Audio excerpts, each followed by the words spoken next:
قلب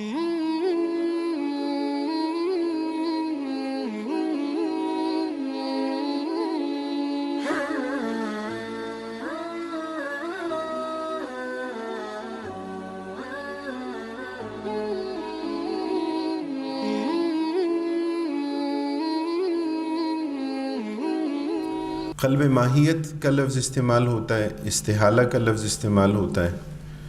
اور انگریزی میں اس کے لیے مختلف الفاظ استعمال ہوتے ہیں جو اس کے معنی اور اس کے مفہوم پر کلی طور پر یا جزوی طور پر اس پر دلالت کرتے ہیں۔ استحالہ کا لفظ نسبتاً ایک جامع لفظ ہے، ایک اپنے معنی اور اپنے مفہوم کے اعتبار سے استحالہ اور قلب ماہیت کا لفظ کے جس سے پوری بات سمجھ میں آ جاتی ہیں۔ ہم اس کو نیچرل چینج،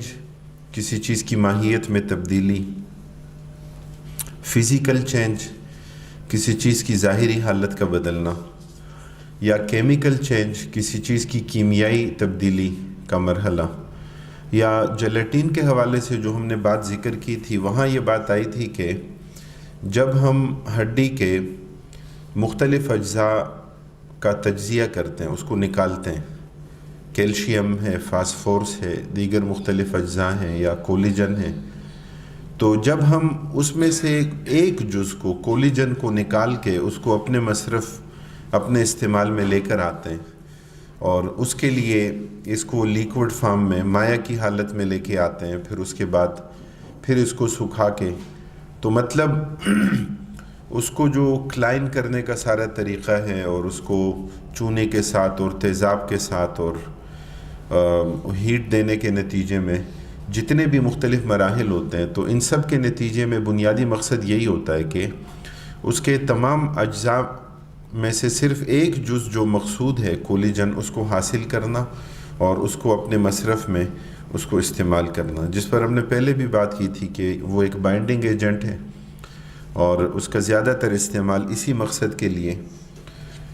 اس کو حاصل کیا جاتا ہے، اور یہی چیز جو ہے اس میں پیش نظر رہتی ہے۔ تو ڈی نیچریشن کی ایک اصطلاح استعمال ہوتی ہے کہ اس کی اپنی ہڈی کی اور کھال کی اپنی جو نیچر ہے،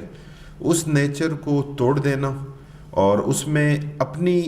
مرضی کے مطابق اس کا جو جز ہمیں مقصود ہے، جو ہمیں حاصل کرنا ہے، تو وہ حاصل کر لینا، یہ بنیادی مقصد اس میں ہوتا ہے۔ جی آپ نے ٹرم یوز کی ہے ڈی نیچریشن۔ اچھا، اس کے لیے ایک لفظ استعمال ہوتا ہے میٹامورفوزس۔ میٹامورفوزس کا لفظ جو استعمال ہوتا ہے، اور اس کو میں نے ڈھونڈا، سرچ کیا، تو بنیادی طور پر تو یہ مختلف اشیاء میں تدریجاً آنے والی تبدیلیوں کو واضح کرتا ہے۔ یعنی یہ مختلف حشرات الارض کے لیے یہ لفظ استعمال ہوتا ہے کہ ان میں کیا کیا تبدیلیاں آتی ہیں، کہ وہ ایک معمولی سے خلیے سے لے کر یا انڈوں سے لے کر اور وہ ایک پوری جسامت کے حامل کس طرح اس کی تشکیل ہوتی ہے، کس طرح اس کی ترکیب ہوتی ہے، کیا اس کا نظام ہوتا ہے۔ تو بنیادی طور پر میٹامورفوزس کا لفظ جو ہے بنیادی طور پر اس کے لیے استعمال ہوتا ہے۔ قلب ماہیت کی جو اصطلاح ہے یا استحالہ کی جو اصطلاح ہے، میں نے یہ بات آپ کے سامنے رکھی کہ یہ بڑی جامع اصطلاح ہے، اور اس سے ہمیں اندازہ ہوتا ہے، احساس ہوتا ہے کہ کسی بھی چیز کے اندر تبدیلی، اور وہ تبدیلی کتنی مقصود ہے، کتنی مطلوب ہے۔ استحالہ کی ایک تعریف ذکر کی گئی، اور اس اصطلاحی تعریف سے ہمیں اس کے معنی اور مفہوم کو سمجھنے میں مدد ملے گی کہ تغیر ماہیت الشیء تغیرا لا يقبل الاعادہ۔ کسی چیز کے اندر، کسی چیز کی ماہیت کے اندر ایسی تبدیلی کا واقع ہونا لا يقبل الاعادہ، کہ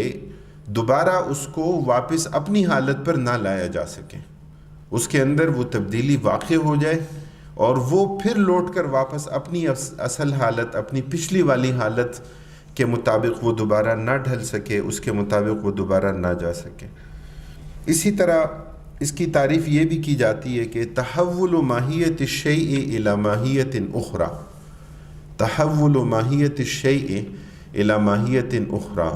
کسی ایک چیز کی ماہیت کا دوسری چیز کی ماہیت میں تبدیل ہو جانا، ایک حالت سے دوسری حالت میں منتقل ہو جانا، ظاہر ہے کہ تغیر ماہیت الشیء تغیرا لا يقبل الاعادہ، یہ ایک ایسی جامع تعریف ہے کہ جس سے ہمیں اس چیز کا احساس اور اندازہ تو ہو سکتا ہے کہ استحالہ کے نتیجے میں کوئی بھی چیز کلی طور پر تبدیل ہو جاتی ہے، اور پہلے والی حالت پر اس کا اطلاق نہیں ہوتا، اس کا نام بھی الگ، اس کے اوصاف بھی الگ، اس کی امتیازی خصوصیات بھی الگ۔ کیا استحالہ ممکن ہے؟ کیا قلب ماہیت ممکن ہے یا ممکن نہیں ہے؟ ہمارے ہاں بعض فقہا کی یہ رائے موجود تھی کہ استحالہ ممکن نہیں ہے، کسی بھی چیز کے اندر اگر تبدیلی آئے گی یا اس کی ماہیت کے اندر کوئی چینج آئے گا تو وہ کلی طور پر نہیں آ سکتا، اور اس کے کوئی نہ کوئی اجزاء یا اس کی کوئی نہ کوئی خصوصیت جو ہے وہ بہرحال موجود ہوتی ہے۔ جیسے مثال پیش کی جاتی ہے نا کہ شراب سے سرکہ بنانے کی، تو بعض فقہا نے لکھا ہے اس پہ کہ شراب سے سرکہ اگر بنایا جائے یا بن جائے تو اس کے نتیجے میں یہ ٹھیک ہے کہ جو نشے کی کیفیت ہے وہ تو ختم، وہ علت یہاں سے ختم ہو جائے گی، لیکن بعض خصوصیات تو پھر بھی باقی رہیں گی، اور وہ خصوصیت کے جو دونوں میں مشترک ہے وہ رقت کی ہے، وہ لیکوڈ ہونے کی ہے، کہ شراب کی صورت میں بھی وہ کیا تھا، بہنے کی اور مائع کی ایک حالت تھی، اور سرکہ بننے کی صورت میں بھی اس کی شیپ اور اس حوالے سے جو اس کی خصوصیت ہے اس کے اندر تبدیلی نہیں آئی۔ تو یہ بعض فقہا کی ایک رائے بہرحال موجود ہے کہ اشیاء میں کلی طور پر تبدیلی اس کی ماہیت میں اور اس کی نیچر میں چینج جو ہے یہ کلی طور پر واقع نہیں ہوتا، لیکن یہ رائے راجح نہیں ہے۔ راجح رائے یہ ہے کہ مختلف چیزوں میں کلی طور پر اور اسی طرح جزوی طور پر بھی تبدیلی واقع ہو جاتی ہے، مختلف مراحل ہیں، مختلف اسباب ہیں، ان اسباب کو اگر اختیار کیا جائے یا وہ اسباب از خود واقع ہو جائیں تو اس کے نتیجے میں تبدیلی جو ہے، تبدیلی قلب ماہیت اور استحالہ کی صورت میں، اس کی صورت میں واقع ہو جاتی ہے۔ علامہ شامی رحمہ اللہ فرماتے ہیں وَالظَّاهِرُ أَنَّ مَذْهَبَنَا ثُبُوتُ انقلاب الحقائق، کہ ظاہر کیا ہے، ان مذہبنا ثبوت انقلاب الحقائق بدلیل ما ذکروہ فی انقلاب عین النجاست کانقلاب الخمر خلا،